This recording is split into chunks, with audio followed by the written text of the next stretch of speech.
put your hands together to welcome our honorable chairman sir. Good evening everyone. मंच पर आसीन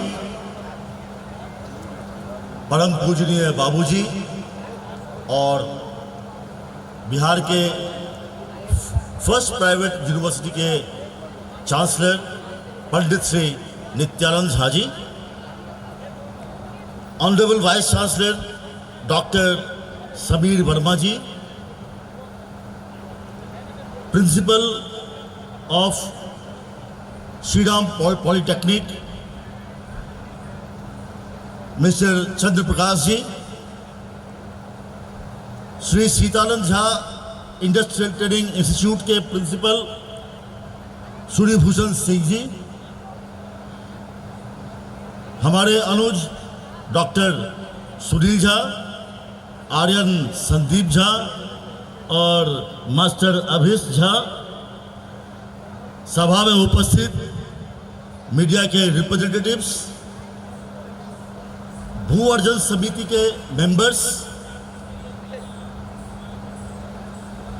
और मेरे लविंग स्टूडेंट्स, आज सभी को मैं संदीपोत्सव 25 में स्वागत करता हूं। जैसे माननीय वाइस चांसलर साहब ने बोला है, आज पढ़ाई लिखाई कुछ नहीं, ठीक है। हम चाहते हैं आप लोग भी कैजुअल रहें। आज बहुत पढ़ाई लिखाई होती है, हम जानते हैं। वीसी साहब ने काफी असाइनमेंट्स पे जोर दिया है, अटेंडेंस पे जोर दिया है, तो आज का दिन फुल मस्ती। आज मैं अपना संबोधन एक छोटी सी कहानी से शुरू करूंगा, आपको अच्छा लगेगा। यह मैंने भी एक बचपन में एक कहानी सुनी थी। एक कुम्हार मिट्टी गूंथ रहा है, हाथ उसके मिट्टी में लपेटे हुए हैं। तभी कुम्हार की पत्नी आती है और कुम्हार से पूछती है, कुम्हार क्या कर रहे हो? कुम्हार बोलता है, मैं चीलम बना रहा हूं, चीलम। आजकल फैशन में है, आजकल बनाएंगे तो बहुत बिकेगा, बहुत मुनाफा होगा। पत्नी बोलती है, कुम्हार ये क्या कर रहे हो? मैं आने वाला है, बहुत गर्मी आने वाली है, सुराही बनाओ, सुराही बहुत बिकेगी, लोगों का प्यास बुझेगा। कुम्हार का विचार बदल जाता है। कुम्हार फिर से मिट्टी गूंथने लगता है। अचानक मिट्टी से आवाज आती है। आप लोग ध्यान से समझना इस चीज को और जीवन भर याद रखना। मिट्टी से आवाज आती है, मिट्टी कहती है, कुम्हार तुम्हारा विचार क्यों बदल गया? क्या कर रहे हो? कुम्हार बोलता है, मेरा विचार बदल गया मिट्टी। मैं चीलम बनाने वाला था, मैं अब बनाऊंगा सुराही। मिट्टी का जवाब आता है ना, और जीवन भर आप याद रखना बच्चे लोग। मिट्टी बोलती है, कुम्हार तुम्हारा विचार बदला है, मेरी तो जीवन बदल गई। अगर चीलम बनाते तो मेरे अंदर आग भरी जाती, मैं भी जलती, दुनिया को भी जलाता। लेकिन सुराही बना रहे हो, हमारे अंदर पानी भरी जाएगी, मैं भी शीतल रहूंगी और दुनिया को भी ठंडा रखूंगी। तो ये होता है आइडिया, विचार, idea, that is the power of idea. हमारे मैनेजमेंट के स्टूडेंट हैं, वो उसको रिलेट कर पाएंगे। आप लोगों ने एक मशहूर कार्टूनिस्ट, वर्ल्ड का most famous and the richest cartoonist Walt Disney का नाम सुना होगा। वॉल्ट डिज्नी, जिसने नहीं सुना है गूगल कर लेना। वॉल्ट डिज्नी जिसके नाम पे डिस्नीलैंड है, आप लोग याद होगा। वॉल्ट डिज्नी अपने इनिशियल करियर में सफल नहीं था, उसे बहुत स्ट्रगल करना पड़ा था वॉल्ट डिज्नी को। एक दिन वॉल्ट डिज्नी काम की तलाश में गया हुआ था, थक हार के घर पहुंचा। अभी शाम के टाइम में डिज्नी अपने छत पे बैठा हुआ है, हल्का सा अंधेरा है, हल्की रोशनी है। छत पे डिज्नी चेयर में बैठा है, सामने टेबल है। बच्चे लोग ध्यान से समझना इस चीज को, मैं क्यों बता रहा हूं आपको पता चलेगा। डिज्नी साहब चेयर में बैठे, चेयर के सामने टेबल है, टेबल पर एक चाय का कप है। अभी समझो, तभी एक चूहा आता है। चूहा आता है, धीरे धीरे टेबल पर चढ़ता है, एक चाय का सिप लेता है, फिर भाग जाता है। फिर थोड़ी देर के बाद फिर चूहा आता है, कपड़े को पकड़ के टेबल पे आता है, चाय का सिप लेके फिर भाग जाता है। ये चीज निरंतर चलता जा रहा था। फिर थोड़ी देर के बाद फिर चूहा साहब आते हैं, टेबल पे आते हैं, एक कप सिप लेके, एक चाय का सिप लेके फिर उतर जाता है। वॉल्ट डिज्नी को बहुत अच्छा लगता है, बहुत आनंद हो जाता है, खुश हो जाता है। वॉल्ट डिज्नी ये सीन देख के एंटरटेन हो जाता है और डिज्नी समझता है अगर ये 30 सेकंड में हमको इतना अच्छा लगा है तो यही चीज दुनिया को कितना एंटरटेन करेगा। और एक दुनिया को एक मशहूर और बहुत ही अच्छा कार्टून मिलता है, and that name is Mickey mouse. That is the power of idea. लेकिन भाई सिर्फ आइडिया से नहीं होता है। एक बार आपके अंदर में आइडिया आता है दिमाग में, हम लोग के दिमाग में हर दिन कई तरह के विचार आते हैं, कई तरह के आइडियाज आते हैं, लेकिन हर आइडियाज आप सक्सेसफुल नहीं हो पाता है।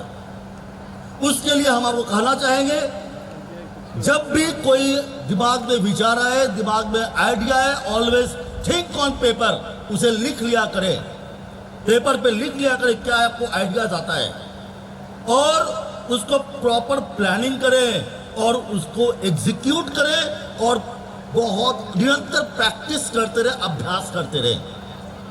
जहां तक अभ्यास का सवाल उठता है, आप सबों को पता होगा, नाम सुना होगा शोएब अख्तर का। शोएब अख्तर मशहूर क्रिकेटर पाकिस्तान का, 160 किलोमीटर पर आवर के स्पीड से गेंद डालता था वो।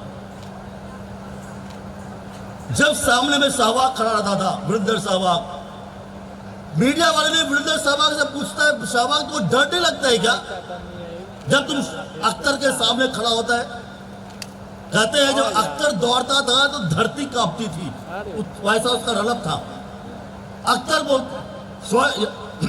सहवाग बोलता है, पहले शुरुआत में डर तो लगता था, लेकिन मैंने बहुत ज्यादा प्रैक्टिस की। कैसे प्रैक्टिस की? बॉलिंग मशीन पे प्रैक्टिस किया। फिर देखो बॉलिंग मशीन पे इतना प्रैक्टिस किया, उसका रिफ्लेक्स इंप्रूव हुआ, और तो वो कितना छक्के मारे शोएब अख्तर को, कितना सेंचुरीज के अगेंस्ट में दिया है, वो आप सबको पता है। And that is the power of practice. एक तो आपको प्रॉपर आइडिया आना चाहिए, और फिर आप प्रॉपर प्रैक्टिस करेंगे, then only you will be successful in your life. हम ज्यादा समय आपका नहीं लेंगे, एक और विजय साहब ने हमको मुश्किल से 7 मिनट का समय दिया है, तो मैं विजय साहब से रिक्वेस्ट करूंगा 2-3 मिनट और हमें ग्रांट करें। एक और मैं वाकया बताता हूं। ईश्वर ने एक बहुत ही नायाब प्राणी बनाया है, जो आसमान की 10,000 फुट की ऊंचाई पर अकेला उड़ता है। बताओ कौन सा पक्षी है? बाज। बाज एक ऐसा प्राणी है, ऐसा पक्षी है जो सबसे, उसको बोलते हैं पक्षीराज। वो 10,000 फुट की ऊंचाई पे अकेला उड़ने वाला प्राणी है।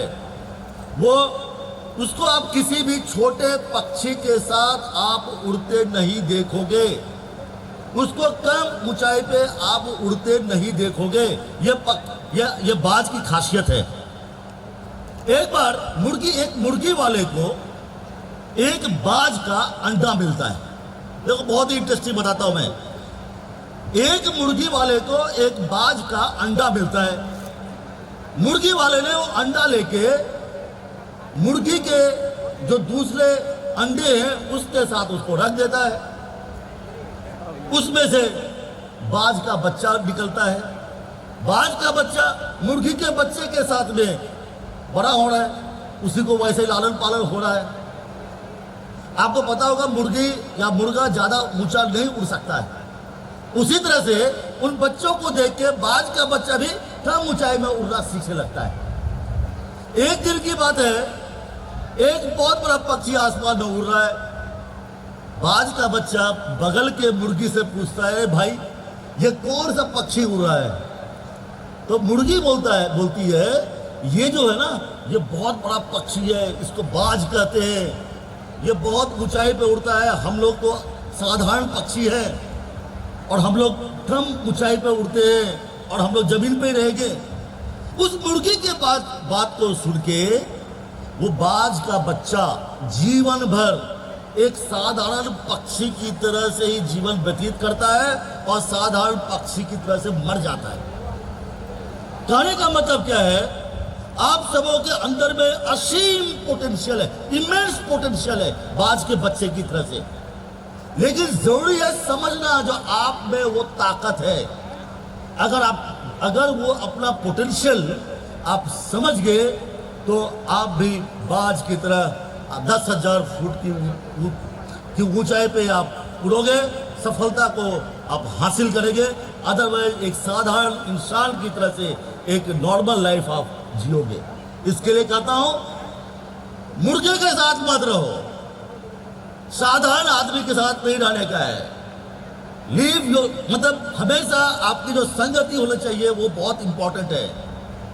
हमेशा विजेताओं के साथ रहें, हमेशा अचीवर्स के साथ में रहें। नॉर्मल के साथ में रहोगे वो भी नॉर्मल रहेगा, आपको भी नॉर्मल कर देगा। हमेशा B victorious and spend with victorious kind of people. Achievers के साथ में आप समय बिताएं। कहने को बहुत कुछ है, समय कम है। नहीं बेटा, बहुत फिर कभी और हम शेयर करेंगे। इतना कहने के बाद मैं आप लोगों से कहना चाहूँगा, जो आप सबसे हमें जो यहाँ पे अनुभव हुआ है, इस क्षेत्र में यूनिवर्सिटी चलाने से जो अनुभव हुआ है उसमें उसके बेस पे कहता हूँ, जो आप लोग अटेंडेंस में ज़्यादा इंटरेस्ट नहीं शो करते हो, आप लोग you should be very much particular in attendance. Assignment solve करें और जो भी जैसा आपको विशि साहब के लीडरशिप में जैसा आप लोग को गाइडेंस मिलता है उसे प्रॉपर करें। और finally I would say learn more and earn more. Thank you very much. Thank you.